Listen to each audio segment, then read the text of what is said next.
É justamente isso que a gente encontra no protestantismo. E se a gente parar para pensar, a gente imaginaria que, por exemplo, o satanismo ou até o islamismo seria um tipo de anticristo.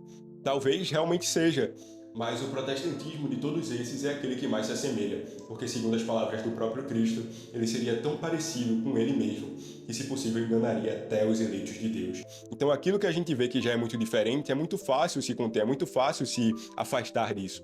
Mas aquilo que parece cristianismo, mas de fato não é o que é mais perigoso para nós. E o que a própria Bíblia diz é que o anticristo não será um completo oposto. E ele sai do nosso próprio meio muitas vezes, não todas, obviamente. E o que a gente vê é que o protestantismo se disfarça de cristianismo. e além disso ele saiu do nosso meio. Afinal, Lutero era um monge agostiniano. Então qualquer semelhança com o anticristo aqui que a gente vê na Bíblia não é mera coincidência. No vídeo de hoje a gente vai analisar um vídeo que foi indicado aqui nos comentários. Já quero agradecer pela indicação e dizer para você que você pode também deixar as suas indicações aqui. Se você tem algum vídeo que você quer que eu reaja, que eu analise, que eu faça um vídeo resposta, deixe nos comentários. Eu vou analisar, vou estudar e vou ver se vale a pena realmente produzir conteúdo sobre a sua indicação. Então, fique à vontade para indicar aí nos comentários aquilo que você quer que eu reaja, que eu analise ou que eu responda.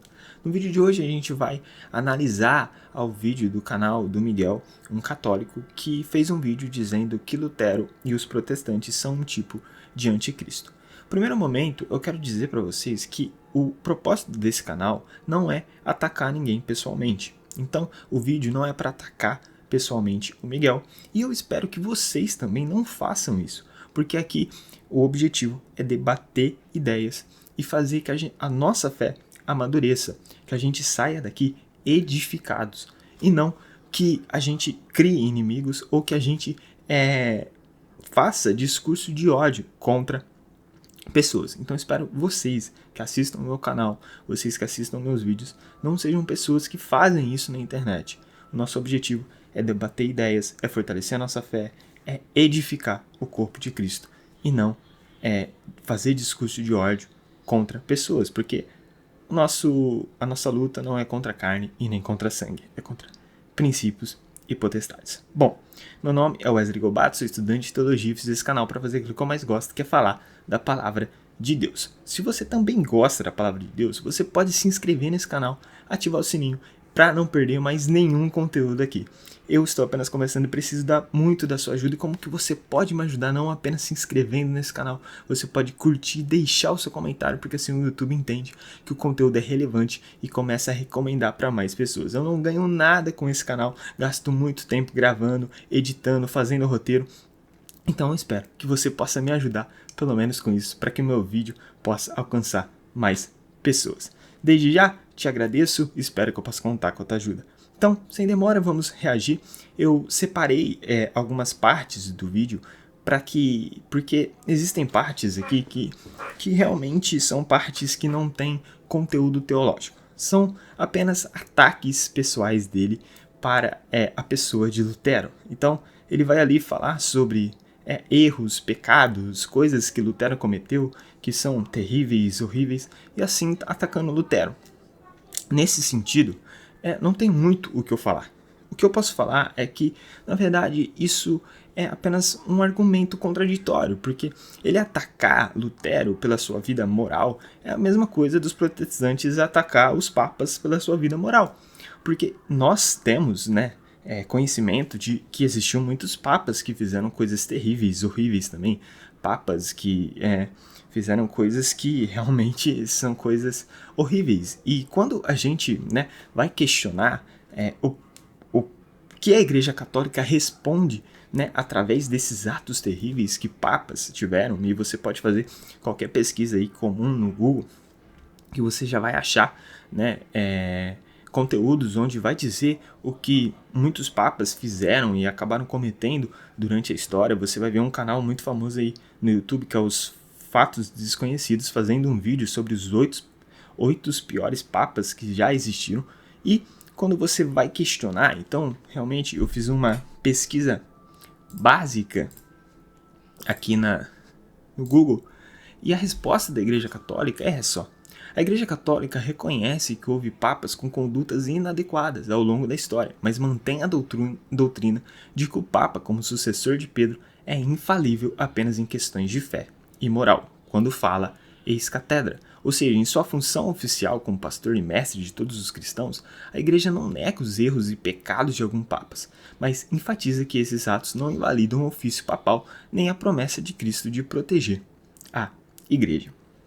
Então veja só, quando se trata das coisas terríveis que o Papa fez, a Igreja Católica não passa pano, mas em questão de fé e moral, ele continua ainda sendo infalível. Sim, realmente é meio contraditório. Alguém que é imoral falar sobre moralidade e ser infalível falando sobre coisas morais. Sim, não parece, é contraditório. E por que eu estou trazendo isso aqui? Porque da mesma forma que ele usa o argumento das coisas imorais de Lutero, a Igreja Protestante podia usar o argumento não, que Lutero é apenas infalível nas questões de fé e moral. Mas não é isso que eu quero fazer e não é isso que eu faço. Realmente, Lutero teve seus erros, Lutero falou muita coisa que eu não concordo, Lutero acreditava em muita coisa que eu não acredito, Lutero fez muitas coisas, sim, terríveis. Pecou, sim, como um homem pecador e falho que ele era. A gente não passa pano para Lutero, mesmo que a gente seja protestante. Entendemos que aquilo que Lutero fez na Reforma foi muito importante, mas isso não significa que Lutero é o nosso Messias. Não, o nosso Messias é Jesus Cristo. E da mesma forma que ele critica Lutero através dos seus atos imorais, nós protestantes podemos criticar os papas pelos seus atos imorais. E a Igreja Católica vai responder que eles são infalíveis na questão de fé e moral. Então, criticar Lutero nesse sentido também é um pouco meio contraditório, porque quando a gente vai para a história da Igreja Católica Romana, a gente também vai ver muitas pessoas ali, figuras, líderes religiosos, que cometeram muitos erros e erros gravíssimos, né? A gente pode citar, né, até erros ali de próprias igrejas, como foi a Inquisição. Mas esse não é o objetivo desse vídeo, eu só estou fazendo aqui esse comentário no início só para te mostrar que eu não vou responder os ataques pessoais a Lutero, porque para mim não faz sentido, então eu vou responder apenas aquilo que eu acho que é interessante na visão teológica. Então, deixa eu pegar meu fone e vamos reagir às partes realmente que são teológicas no vídeo que eu fiz o corte e quero que vocês vejam comigo. Eu acho que um ponto que a gente pode trazer aqui é que uma das coisas muito atacada por protestantes, ou por muitas pessoas, seja protestante ou não, da Igreja Católica, é o celibato sacerdotal. Isso não porque eles tenham razões teológicas para serem contra, razões históricas. Afinal, todos os apóstolos, nenhum deles casou, a não ser Pedro, que o que tudo indica se tornou viúvo, principalmente um pouco antes de Jesus o chamar. Então, o próprio Jesus não possuindo esposa e nenhum dos apóstolos também tendo sido casados, qual seria de fato o problema dos padres da Igreja Católica não se casarem? Não se engane achando que é uma razão teológica ou que eles acham que o casamento é bom ou que o celibato é ruim. Isso se trata de inveja, porque nenhum líder protestante teria a capacidade de amar a Deus tão fortemente quanto os padres da Igreja Católica têm de abandonar tudo, seja filhos, esposa ou até a glória e o financeiro que eles têm, que a gente sabe que eles amam muito bem. E um dos argumentos absurdos usado é que o celibato pode causar o abuso de menores. Mas peraí, se o celibato por si só é ruim e pode causar esse tipo de coisa, São Paulo estaria errado em aconselhá-lo? Por acaso o celibato por si só seria ruim? Ou o real problema são homens que se utilizam de qualquer instituição e qualquer posição que eles tenham para chegar mais perto de pessoas vulneráveis e que já tinham essas tendências antes de entrar para a Igreja Católica? Afinal, isso também acontece em qualquer instituição, seja na Igreja Católica, em qualquer seita protestante ou até em escolas ou em outras instituições. Porque se o celibato por si só fosse ruim, São Paulo não teria aconselhado isso na Bíblia e o próprio Jesus, se ele quisesse, ele poderia ter se casado com a mulher.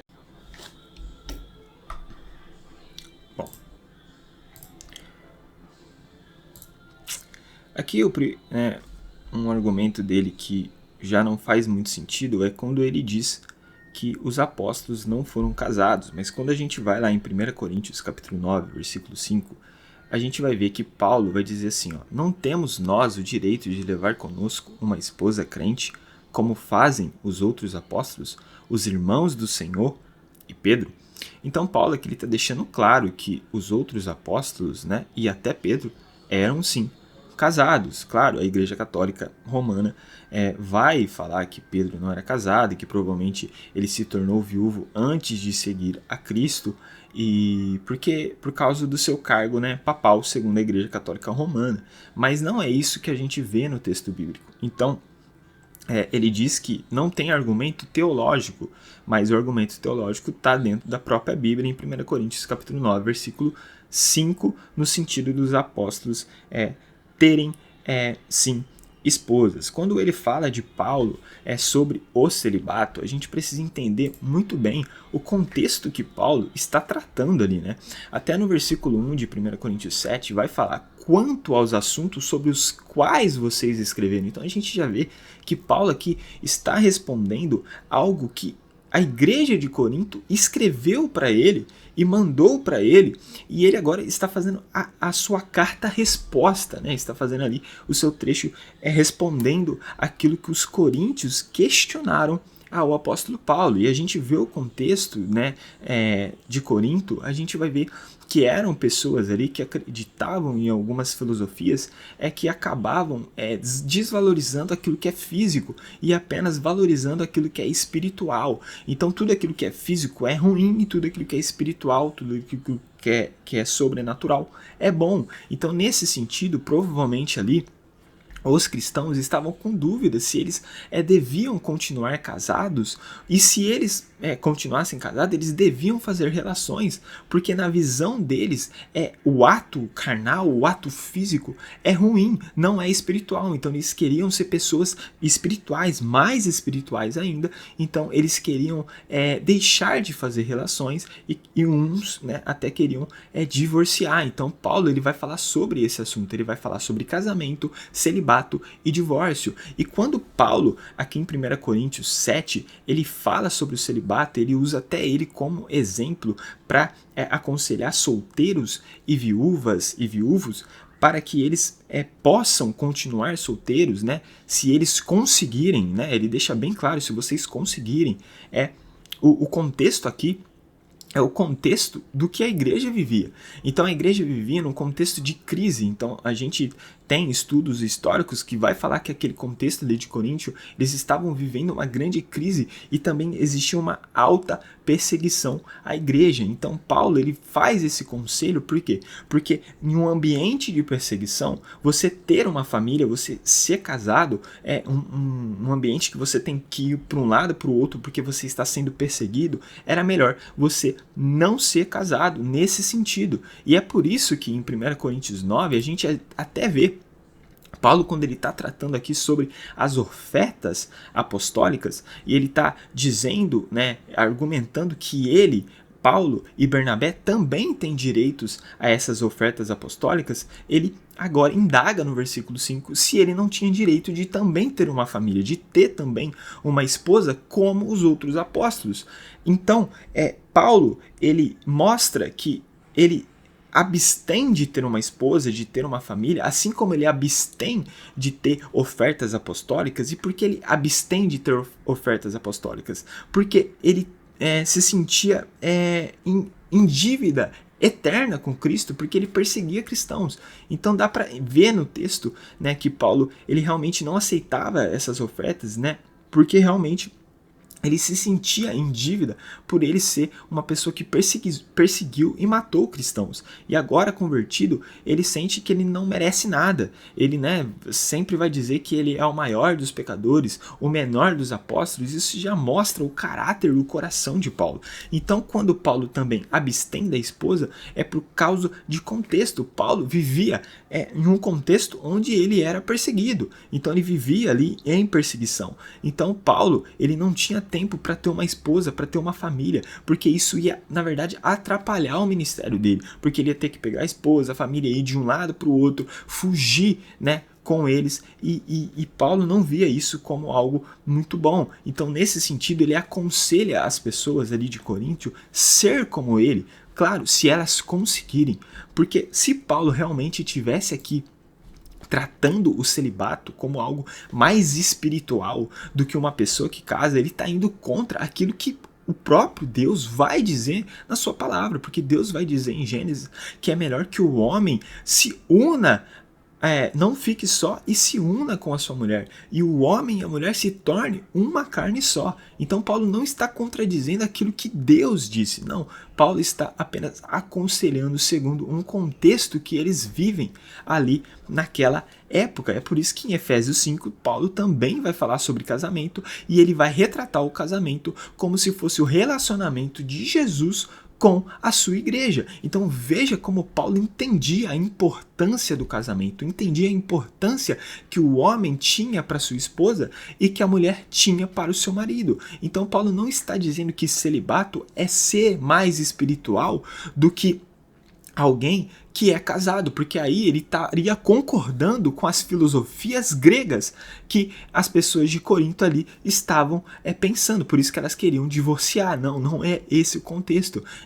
E algo aqui que eu entendo é que nós protestantes não devem achar que celibato é algo ruim, que é pecado. Eu não vejo como pecado, porque se a pessoa realmente tem essa capacidade de viver em celibato e fez essa escolha de vida, então ok, que ela viva em celibato. Eu acho que é pecado quando a gente trata o celibato como ser mais espiritual que alguém casado. Aí nesse sentido eu acho pecado, e nesse sentido eu acho que a Igreja Católica comete um erro, porque ela trata sim o celibato como se fosse pessoas mais santas do que pessoas que são casadas. E isso é realmente contraditório, porque Paulo está escrevendo em 1 Coríntios 7 exatamente para pessoas que pensavam dessa maneira, que pensavam que o celibato realmente tornavam elas mais espirituais. E não é sobre isso, né, que Paulo vai falar. Paulo vai dizer realmente que existe uma importância dentro do casamento, dentro do contexto que eles estão, seriam melhor que eles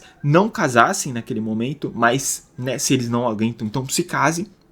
E ele vai totalmente contra o divórcio também. Mas enfim, vamos às heresias. Com certeza você, sendo católico ou protestante, já ouviu falar do Sola Escritura, uma das 5 solas da Reforma Protestante, uma das bases principais do protestantismo. Somente a Escritura como fonte de fé. Essa teoria sendo muito refutada por como a Bíblia foi compilada, afinal, se a gente tem escrituras infalíveis, a gente também precisaria de um magistério infalível que compilou essas escrituras para nós. Afinal, o que prova até hoje que todos os livros que estão ali são canônicos, são escritura sagrada, são inspirados, senão o magistério que tenha confirmado isso para nós. Mas rejeitando totalmente a tradição e o magistério da Igreja Católica, Lutero abomina alguns livros da Bíblia. Ele realmente tira 7 livros da Bíblia. Mas alguns podem dizer, não, Lutero não tirou 7 livros da Bíblia. Mas de fato, ele tirou esses livros da Bíblia. Afinal, ele sim traduziu esses livros e ele estava presente na Bíblia de Lutero numa seção para apócrifos. Ou seja, Lutero não considerava esses livros sendo escritura sagrada, ele não considerava esses livros sendo inspirados, ou seja, para ele aquilo não era escritura. E foi justamente por causa de Lutero e dessa atitude de desconsiderar a tradição e o magistério católico, por ter formado o cânon, que hoje a Bíblia protestante é mutilada e tem 7 livros a menos, porque ao invés de seguir a tradição dos apóstolos que usaram a Septuaginta, eles usam o cânon judaico, aqueles que crucificaram, que mataram e que rejeitaram Cristo como Filho de Deus. Ele já disse que sola escritura é uma heresia. Será que sola escritura é uma heresia mesmo? Será que é tão errado você viver apenas com aquilo que a Bíblia diz? Como a gente sabe se realmente sola escritura é uma heresia? A Bíblia explica a Bíblia, não tem como. 2 Timóteo capítulo 3, do versículo 16 ao 17 diz: toda a escritura é inspirada por Deus e útil. Olha só para que a escritura é útil. Para o ensino, para a repreensão, para a correção, para a instrução na justiça, para que o homem de Deus seja apto, sim, plenamente preparado para quê? Para toda boa obra. Será que realmente é uma grande heresia viver pela sola escritura? Quando a gente lê 2 Timóteo capítulo 3, versículo 16 e 17, será que é uma grande heresia realmente? Será que nós não temos capacidade de viver a nossa fé segundo aquilo que a Escritura diz? Será que é tão errado assim ter a nossa fé baseada apenas no livro sagrado, revelado por Deus, deixado para os apóstolos? E algo que a gente precisa entender é a igreja não criou a Bíblia. A igreja não criou a Escritura. Pelo contrário, a igreja recebeu. a Bíblia. Eu tenho aqui no canal um vídeo só de sola escritura, se você quiser procurar aí, você vai entender melhor isso, que a igreja não criou a Bíblia. A igreja recebeu a Bíblia. Os textos, os livros que foram organizados e colocados em um livro só, já corriam de um lugar para o outro. Já tinham cópias em certas igrejas que faziam parte da liturgia do culto. Tanto biblicamente a gente vai ver isso, como historicamente a gente vai ver isso. Então lá no meu vídeo de sola escritura eu vou explicar melhor sobre isso. A gente vai ver lá que Paulo reconhecia o Evangelho de Lucas, por exemplo, como sendo inspiração de Deus, como sendo escritura. A gente vai ver Pedro reconhecendo os escritos de Paulo como escritura. A gente vai ver Paulo reconhecendo a importância daquilo que ele escrevia, indicando pessoas a levarem as suas cartas para outras igrejas, para que fossem lidas em outras igrejas. Então a gente vê que os apóstolos e as pessoas ali que estavam junto com os apóstolos, os seus discípulos, né? Marcos, discípulo de Pedro, Lucas, discípulo de Paulo, que escreveram também ali seus evangelhos, essas pessoas ali tinham entendimento que o que elas estavam escrevendo era escritura, era palavra de Deus. Porque na tradição judaica, toda vez que você faz uma aliança, você precisa de um contrato para selar essa aliança. E se a aliança antiga foi selada através do Antigo Testamento, agora a aliança que Cristo fez, a nova aliança conosco, existia sim um entendimento que viria esse novo contrato que seria selado na própria Escritura. Então os apóstolos tinham sim entendimento que o que eles escreviam era a Escritura, que o que eles escreviam era a palavra de Deus. Aí ele vai dizer que a Igreja Católica segue o cânon correto porque eles seguem a Septuaginta. O cânon católico é o correto porque eles seguem a Septuaginta. Mas quando você olha para a história, né, e você vê que você não pode ter certeza dos textos que estão na Septuaginta, você não tem nem certeza dos livros que estão ali. Então, quando você faz uma pesquisa básica, você vai ver que existem códices. Por quê? Porque não existe exatamente algo que comprove todos os livros que tinham na Septuaginta. Então você vai por base de códice. Então você vai ver o Códice de Alexandrino, que vai conter todos esses livros aqui. Aí você vai para o Códice de Vaticano, que contém esses livros aqui. Aí você vai para o Códice de Sinático, que contém esses livros aqui. E existem mais outros códices, mas esses são os mais realmente aceitos pela academia. E dentro desse códice, aí eu te faço uma pergunta. Qual deles tem exatamente o cânon católico? Qual deles? O mais parecido com o cânon católico é o Códice de Alexandrino, que vai conter vários livros que não contém no cânon católico. Até Judite, Esdras. Então esse argumento é um argumento totalmente fraco. Aí ele fala que os protestantes, por seguirem o cânon dos judeus, né? Como que pode? Os judeus que matou Jesus. Mas peraí, os apóstolos eram carioca? A gente recebeu a mensagem de Paulo, que era um judeu, os gentios. Os ensinos dos apóstolos, os apóstolos eram judeus. E quando você vai ver alguns textos, não somente no sentido do que está escrito, mas até no sentido histórico, eu posso até fazer um vídeo só sobre isso, que vai ter pessoas ali que na história que vão comentar sobre alguns textos, esses livros apócrifos, vai comentar que esses livros não eram inspirados, pessoas históricas, né? E eu posso fazer um vídeo só sobre isso. Mas olha só o que dizem, segundo Macabeus, né, no capítulo 15, no versículo 38. Se ele estiver bem e adequadamente composto, aqui ele está falando sobre o relato dele, então se você vê aqui no verso 37, se esse relato meu, né, Macabeus está dizendo, se ele estiver bem e adequadamente composto, era justamente o que eu queria. Mas se for imperfeito e medíocre, fiz o melhor que pude. Você não vai ver nenhum tipo de verso assim nos textos de Paulo, de Pedro. Por quê? Porque eles entendiam que realmente era a palavra de Deus. Aqui Macabeus entende que ele está escrevendo um conteúdo importante. Que ele está escrevendo algo, um relato cristão. Mas ele entende que o que ele está escrevendo não é a escritura de Deus. E é por isso que ele tem essa preocupação de que o que ele escreveu, o relato que ele escreveu, ser imperfeito e medíocre. Ele diz, eu fiz o melhor que eu pude. E ele diz, eu fiz. Ele não disse, o que eu recebo vem do Espírito Santo. É palavra de Deus. Não é isso que ele fala. Então, o próprio texto aqui de 2 Macabeus está mostrando que esse livro, em padrão de palavra sagrada, a gente não pode confiar. Assim, é útil no sentido histórico, filosófico, né, e de aprendizados e conhecimento. Nesse sentido, é um texto muito bom. Mas no sentido de ser sagrado, de ser palavra de Deus, nós não podemos chamar um texto que se rotula como sendo talvez imperfeito e medíocre como palavra de Deus. Por que eu digo que a Revolução Protestante colocou o homem como seu próprio Deus e intérprete de fé?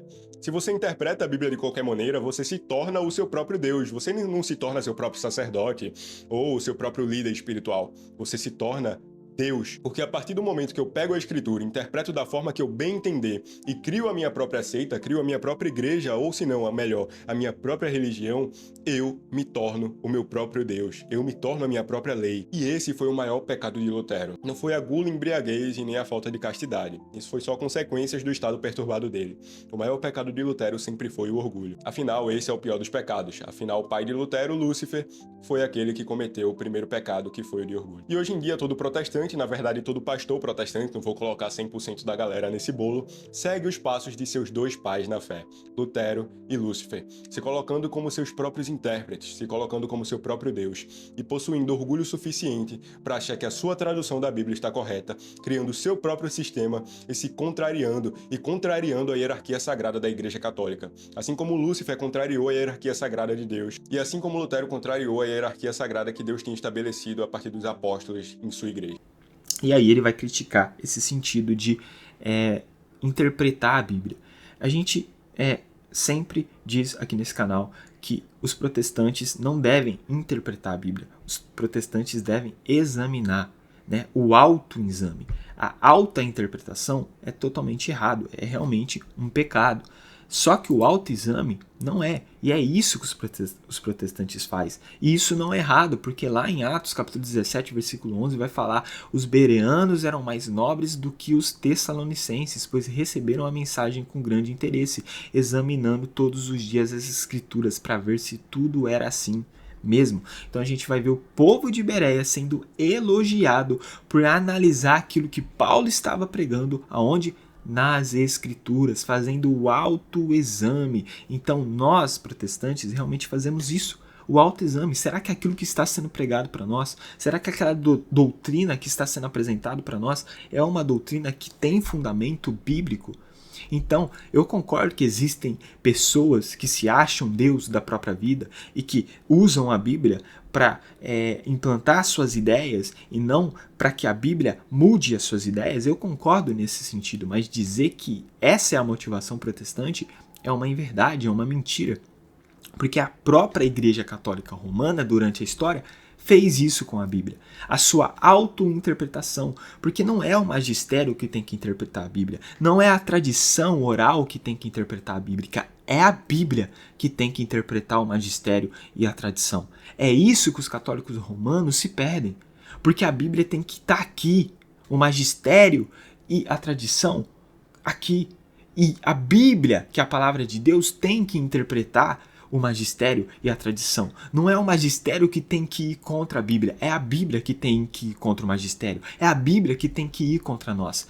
E a gente vê isso, então a gente vê aqui Mateus 1,25 que diz: contudo não conheceu, enquanto ela não deu à luz, um filho a quem pôs o nome de Jesus. Então, esse aqui é a tradução no português do grego, e a gente vê que aqui no original, a gente tem essa palavrinha aqui, els, né, no grego, que significa o quê? Até que, ou enquanto, né? Então, aqui o Mateus 1,25 está dizendo, contudo não a conheceu no sentido de relação sexual. Aqui está falando sobre José e Maria, então está falando, José não teve relações com Maria enquanto ela não deu à luz, até que ela não deu à luz um filho, a quem pôs o nome de Jesus. Então, essa é a interpretação, né? Essa é a tradução direto do original, e a gente tem aqui a palavra els, que exatamente significa até que.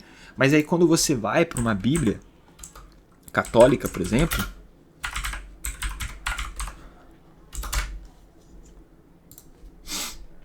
aí você vai lá em Mateus, capítulo 1, versículo 25, e sem que ela tivesse, e sem que ele a tivesse conhecido, ela deu à luz o seu filho, que recebeu o nome de Jesus. Aí eu te pergunto, cadê a palavra até que? Cadê a palavra enquanto? Não tem. É inexistente. Por quê? Porque se eles colocassem aqui uma palavra, né, e sem que ele a tivesse conhecido, até que ela deu à luz ao seu filho, isso poderia levar muitos católicos a entender aquilo que é a interpretação, né, que a academia mais aceita. Que realmente Maria e José não teve relações enquanto ela não deu à luz. Mas depois que ela deu à luz, aí é outra história. Não tem nenhum texto mostrando que Maria e José não teve relações. Tem até texto dizendo que Jesus tinha irmãos, mas aí o católico vai fazer um malabarismo para tentar provar que esses irmãos, na verdade, eram primos. Mas o próprio texto aqui está dizendo, e aí, claro, católicos mais acadêmicos, que sabem que no original existe essa palavrinha aqui, até que, eles vão dizer que não, que o texto só está falando que ela não teve relações durante a gravidez, mas também não fala que ela teve depois. Realmente, mas a Bíblia também não fala que Maria não teve relações. Não tem base bíblica para dizer que Maria, né, foi virgem para todo sempre. Não tem base bíblica para isso. Mas somos nós protestantes, que usamos a autointerpretação. E que é heresia, né? É uma heresia. Mas os católicos romanos não fazem isso. Para terminar o vídeo, 1 João, capítulo 4, versículo 2 e 3. Vocês podem reconhecer o Espírito de Deus desse modo. Todo espírito que confessa que Jesus Cristo veio em carne procede de Deus. Mas todo espírito que não confessa Jesus não procede de Deus. Esse é o espírito do anticristo, acerca do qual vocês ouviram que está vindo e agora já está no mundo. Então, não se confundam. Pare de chamar pessoas de anticristo sem ter base bíblica. Pessoas com o espírito do anticristo são pessoas que não reconhecem Jesus Cristo como homem, como Deus, como Filho de Deus. São pessoas que não reconhecem que Jesus veio em carne. São essas pessoas que têm em si o espírito do anticristo. E não nós, protestantes, que reconhecemos que Jesus veio como homem, mas ao mesmo tempo era Deus, que era Filho de Deus e que morreu naquela cruz e ressuscitou para um dia voltar. Não somos nós que temos o espírito de anticristo. São essas pessoas, nem os católicos, porque eles reconhecem que Jesus veio em carne. Eles reconhecem que Jesus era Deus. Então, se a gente vai fazer um vídeo teológico, que a gente faça baseado na Bíblia e não baseado em pressupostos que está na nossa mente. Esse é o vídeo de hoje e até a próxima.